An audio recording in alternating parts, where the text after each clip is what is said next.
नमस्ते। नमस्कार।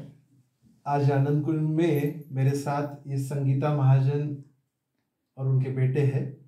दोनों ने भी उपचार लिया।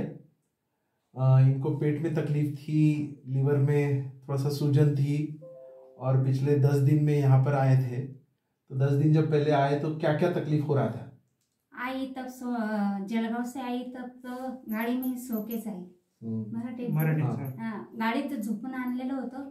आता इथं आणली तर खूपच म्हणजे खूपच आनंद वाटला। स्वस्त मस्त आनंद।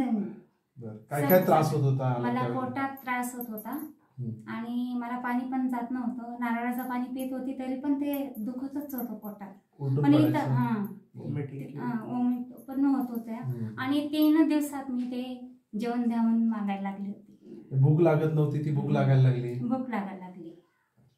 तिसऱ्याच दिवशी मला भूक लागायला लागली। आईने काही खाल्लंही तरी ते वॉमिटिंगद्वारे किंवा मोशनद्वारे बाहेर निघून जात होतं। हे जवळपास साधारणतः 10 ते 15 दिवसापासून सलग आई जरी काही खाल्लं, पाणी जरी पिलं तरी ते वॉमिटिंगद्वारे बाहेर निघून जात होतं। पूर्ण लूज झालेली होती आई। पोटाला हात असायचा। आम्ही ज्या वेळेला इथं आलो गाडीतून तर अक्षरशः 2 जणांनी उचलून बसवलेलं होतं आईला स्ट्रेचरवरती एका ठिकाणी। ज्या वेळेला उपचार पद्धती सुरू झाल्या, आपली शिवांबू पद्धत चालू झाली, तर आई तिसऱ्याच दिवशी जेवणासाठी मागू लागली।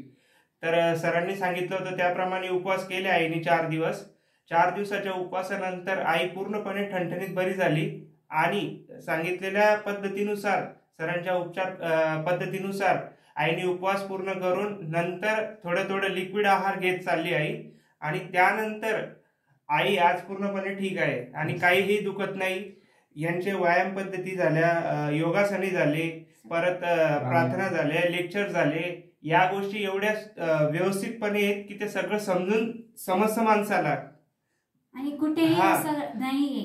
ते सगळं मन आनंदपूर्ण म्हणजे खरंच आनंदपूर्ण सारखंच आहे। मन समाधान होऊन जातं, प्रसन्न होऊन जातं। त्याचप्रमाणे माझं नाव सागर महाजन। माझं वेट जवळपास ज्या वेळेला आलो होतो त्यावेळेला 101.300 होतं, तर आज माझं वेट 95.300 आहे। जवळपास 6 किलोनी वेट माझं लॉस झालेलं आहे। आई बरोबर मी स्वतःही ट्रीटमेंट घेतलेली आहे आणि मी शिवांबू पद्धत नेहमी अर्धशिक्षेचा त्रास होता, डोकं दुखायचं। आणखीन त्याबरोबर मायग्रेन सारखं अर्ध डोकं दुखणं। माझं तर एवढा मोठा मेजर प्रॉब्लेम होता की सकाळी उठताना इतकं डोकं दुखायचं की अक्षरशः उठलं जात नव्हतं माझ्याकडून। पण यांच्या शिवांबू पद्धतीमुळे ती क्रिया हळूहळू 5-7 दिवसात पूर्णपणे ठणठणीत मला बरंच वाटायला लागलं आणि ऑटोमॅटिक यांची प्रार्थनाचा अलार्म असतो साधारणतः 5:45ला, त्याच्या आधीच मला जागेल जात होती आत आणि डोकंही दुखलं नाही, एकदम फ्रेश वाटत होतं बिलकुल। आणि 8 दिवसाचा उपवास केलाय मी पण आणि आता चालू आहे, लिक्विड आहारवरती आहे सध्या। तुम्ही यांच्या सोबत आहे, यांचे पती आहात, मुलगा आहे, दोघांनी उपचार घेतले। तुम्हाला काय फरक जाणवतोय दोघांनी? मला तर एवढा फरक जाणवला की मी जेव्हा औरंगाबाद सगळी ठिकाणी फिरलो पण मला याच्यासारखा उपचार कुठेच मिळाला नाही, कुठेच नाही। माझी मिसेस आहे, अक्षरशः पोटाला कंटिन्यू हात लावूनच राहायचे आणि फ्रेश कधीच वाटलं नाही, आयुष्यात नाही, सण नाही, पावन नाही, कधीच नाही सर। औरंगाबाद कुठे कुठे गेलो? औरंगाबाद आम्ही हॉस्पिटलला राहिलो, आम्ही चाळीसगावला राहिलो, आम्ही जळगावला राहिलो शोभा हॉस्पिटल। म्हणून असं म्हणजे फ्रेश वाटलंच नाही दुखतच आहे, कंटिन्यू दुखतच आहे, हेच सांगतो। आईला ज्या वेळेला विचारलं गेलं आईने त्या वेळेला सांगितलं की नाही दादा दुखतच आहे। आई काही खाते का? नाही दादा जाणार नाही।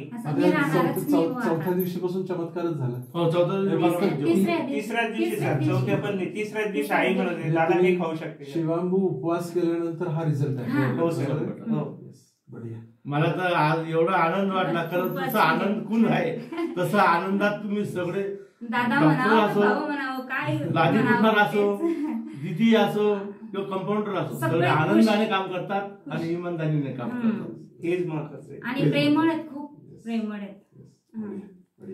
थँक्यू आनंद।